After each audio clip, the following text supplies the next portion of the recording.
ये ग्राफ हम पहले भी कर चुके हैं, थोड़ा सा इनके बारे में मज़ीद डिस्कस कर लेते हैं कि इनमें हमने क्या किया था, तमाम वर्टिसेस की न्यूमेरिक वैल्यू सेट कर दी थी। यानी कि जो वैल्यू थी वो कोस्ट हो सकती है, डिस्टेंस हो सकती है, इनकी बैंडविड्थ हो सकती है।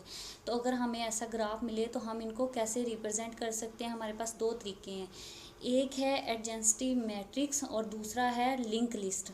तो हमने क्या किया था, पेज नंबर 116 पे फिगर थी हमारी 8.6। हमने क्या किया था, जहाँ जहाँ पे हम जिन जिन रास्तों को विज़िट कर रहे थे उनको 1 सेट कर दिया था, जो रास्ते या जो वर्टिक्स हम विज़िट नहीं कर रहे थे उनको 0 कर दिया था। अब देखें कि जहाँ 1 किया था वहाँ हमने इनका वेट डाल देने, यानी कि ये जो वेट है 1 की जगह हमने वेट डाल देने हैं। जो वर्टिक्स हमने विज़िट नहीं करने, यानी कि ये रास्ते हम विज़िट नहीं कर रहे, एजिस विज़िट नहीं कर रहे, तो इनको हमने क्या करना है, 0 ही ऐड करना है उनमें। तो इस तरह हम जो है रिप्रेजेंट कर सकते हैं। फिर उन्होंने बोला है we will present two greedy algorithm Kruskal and Prim. तो दो ग्रीडी एल्गोरिदम पे उन्होंने कहा है कि वर्क करके लोकल ऑप्टिमल सॉल्यूशन कैसे हासिल कर सकते हैं। इनमें से हमारा जो मिनिमम स्पैनिंग ट्री बने, यानी कि लेंथ कम से कम हो और कॉस्ट भी कम से कम आएगी। हमने स्पैनिंग ट्री देखे हैं, इनमें कोई रूट नहीं होगा, ट्री तो ज़रूर होंगे, तो इस बिना पे इनको फ्री ट्री कहते हैं। तो अब ये लाजमी बात है, हमने पहले भी देखा है कि इनमें n-1 एजिज होंगे, वरना तो वो ग्राफ बन जाएगा। तो चूंकि ये ट्री है तो एक ही रास्ता दो एजिस के दरमियान होगा। ऐसा नहीं हो सकता कि एक एजिस से दो रास्ते निकलते हों दूसरे एजिस से, वो तो साइकिल बना देगा। तो हमें इस चीज़ की भी कोशिश करनी है कि एक ही रास्ता निकले, तो वो ही हमारा ग्राफ होगा। तो अब जो ये ट्री है, इसकी वजह ये है कि ये फ्री ट्री है, यानी कि फ्री स्पैनिंग ट्री बनाएगा। तो इसमें क्या होगा कि रूट का होना ज़रूरी नहीं है, यानी किसी वर्टिक्स में रूट का होना ज़रूरी नहीं है। इस ट्री की जो प्रॉपर्टी है वो इसलिए दरकार है कि इन प्रॉपर्टीज़ की बिना पे हम वो ग्रीडी स्ट्रेटजी बनाएंगे, जिसमें इम्पोर्टेंट फैक्टर वो होगा कि फ्री ट्री आपके पास है तो इसमें हम क्या कर सकते हैं, यानी कि ग्रीडी स्ट्रेटजी जो होगी उस पर लोकल ऑप्टिमल डिसीजन लेती है। इनकी बिना पे ग्लोबल ऑप्टिमल डिसीजन हमें मिलता है, वो वाकई ऑप्टिमल होगा, यानी कि सबसे अच्छा सल्यूशन होगा। तो ग्रीडी स्ट्रेटजी हम देख चुके हैं पहले भी, यानी आप इस तरफ मिनिमम स्पैनिंग ट्री जो है, इसमें जो भी ग्रीडनेस है ये किस बिना पे है, किस बेसिस पे है, हम इस स्ट्रेटजीज़ को इस्तेमाल करके ट्री कैसे बनाएंगे, तो ये चीज़ देखनी है। यहाँ पे उन्होंने बोला है कि आपके पास जो हैं n-1 एजिस होंगे, ये वाले n-1 एजिस होंगे। अगर इसमें n वर्टिसेस हैं तो ग्राफ में n वर्टिसेस होंगे तो n-1 होगा, v वर्टिसेस होंगे तो v-1 एजिस होंगे। तो इसमें ट्री अगर आप ये एक और एज ऐड कर दें इस ट्री में, यानी कि अगर हम एक और एज ऐड करते जाएंगे ना, यानी कि एक और पाथ ऐड कर दें, तो वो हमारा जो होगा एक साइकिल बना देगा। तो इस चीज़ को भी मद्देनज़र रखना है, इस चीज़ को हमने अवॉइड करना है कि हमारा साइकिल ना बने, यानी कि इस चीज़ को हमने अवॉइडनेस की बिना पे हमारे पास वो ग्रीडी स्ट्रेटजी बनेगी जिसकी बिना पे क्रॉसकल और प्राइम एल्गोरिदम काम करते हैं। इस चीज़ को मद्देनज़र रखना है कि ग्राफ में साइकिल ना बने। उसके बाद है स्पैनिंग ट्री। स्पैनिंग ट्री का मतलब यही है कि रूट जो भी हो, जो एजिस हैं वो तमाम वर्टिसेस को विज़िट करें, यानी कि तमाम एक रास्ता दूसरे वर्टिस पे विज़िट ज़रूर किया जाए। यानी कि यहाँ से हम जा रहे हैं इधर, तो हमें ये भी विज़िट करना है, ये भी विज़िट करना है, तो तभी ये हमारा जो होगा स्पैनिंग ट्री होगा कि तमाम जो वर्टिसेस हैं वो हम विज़िट कर लें। देखें हमने किया है ना ऊपर कि तमाम वर्टिसेस विज़िट कर लिए हैं, ये ABCDEFG ये तमाम विज़िट किए हुए हैं हमने, तो इसलिए ये हमारा स्पैनिंग ट्री है।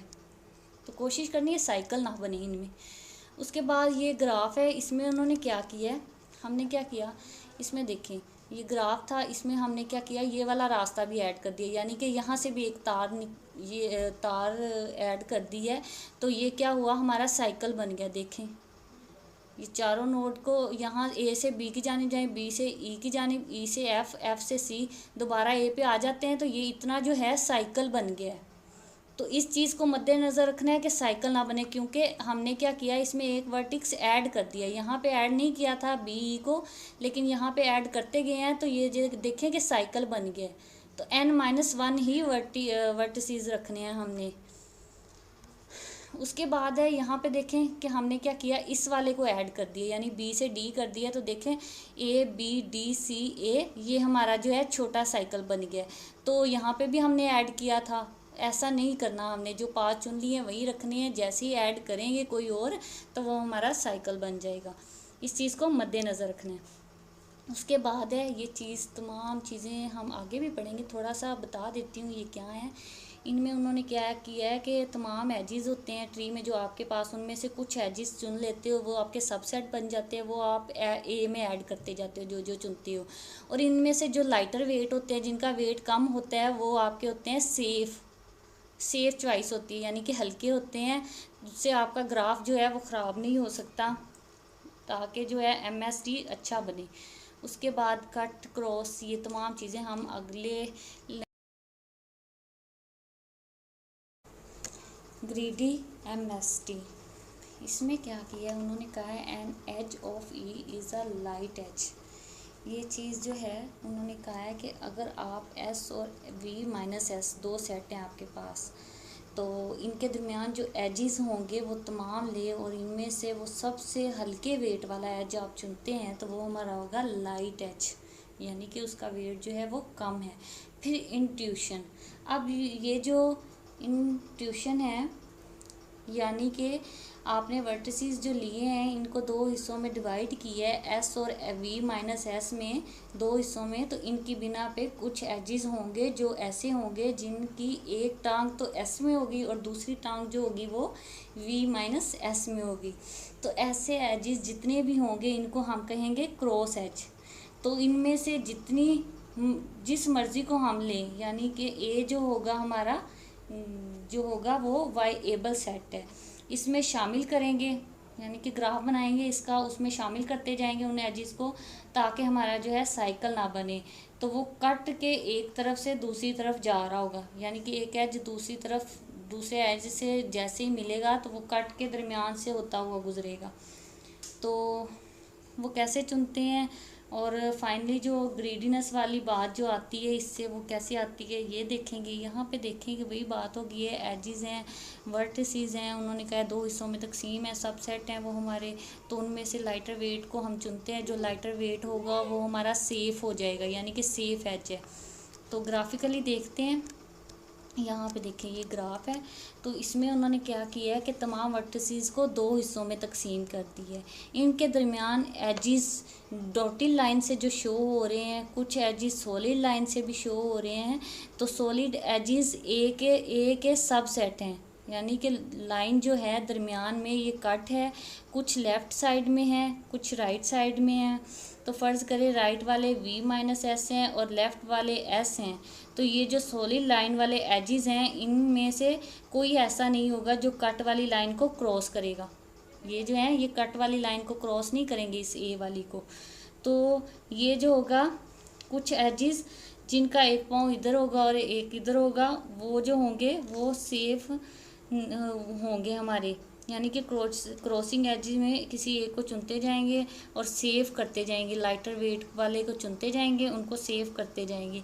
वो कैसे कि यहाँ पे देखें ये तमाम वेट हमने लिख दिए, 9 है, 4 है, 7 है, 10 है, ये तमाम वेट वाले हैं। अब इनको हमने क्या करना है, यहाँ पे देखें ये प्रूफ वाली बात आ गई है, यानी कि एक एजिस से आप दूसरे एजिस में कोई नोड को चुनते जाते हो जो कि लाइट होता है, आपका लाइट वेट होता है, तो वो जो है हम MST में डालते जाते हैं, यानी कि ट्री में डालते जाते हैं। तो इसमें प्रूफ वाली जो बात है वो या थ्योरम वाली, वो हमारे पास 2 एल्गोरिदम बन जाएंगे इनसे, एक क्रॉसिकल होगा एक प्राइम होगा। तो ये जो हमारा प्रूफ है इस पर कोई असर नहीं होगा, सिंपली ये कि हमें एजेस चॉइस करने पड़ेंगे, आसानी हो जाएगी इनमें।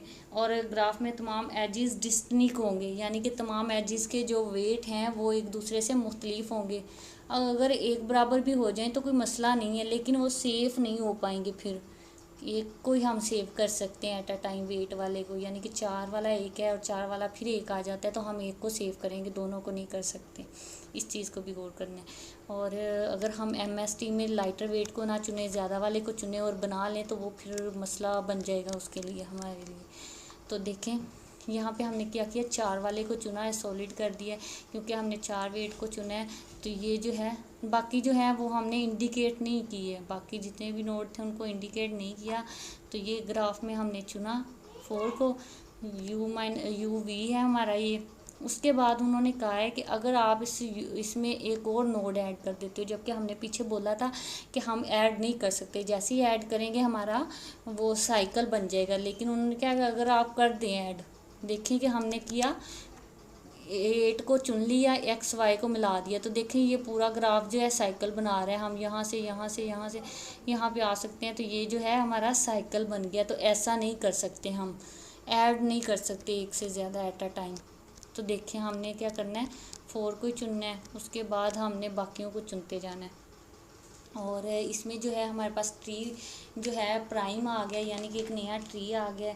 तो वो कैसे आया कि ट्री का जो वेट है वो बराबर होगा, जो हमारे पास पहले वाला ट्री है उसमें से अगर हम Y निकाल दें, यानी कि 8 को निकाल दें और प्लस कर दें, UV को 4 को प्लस कर दें, वो लाइटर वेट है, तो वो हमारे पास जो होगा वो ये आ जाएगा, नए वाले ट्री में ऐड हो जाएगा।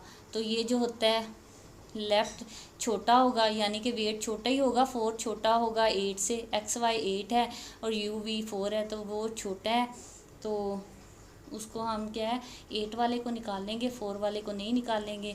तो ये जो T प्राइम है ये छोटा होगा WT से, क्योंकि ये हमारा नया ट्री है, ये पुराना है।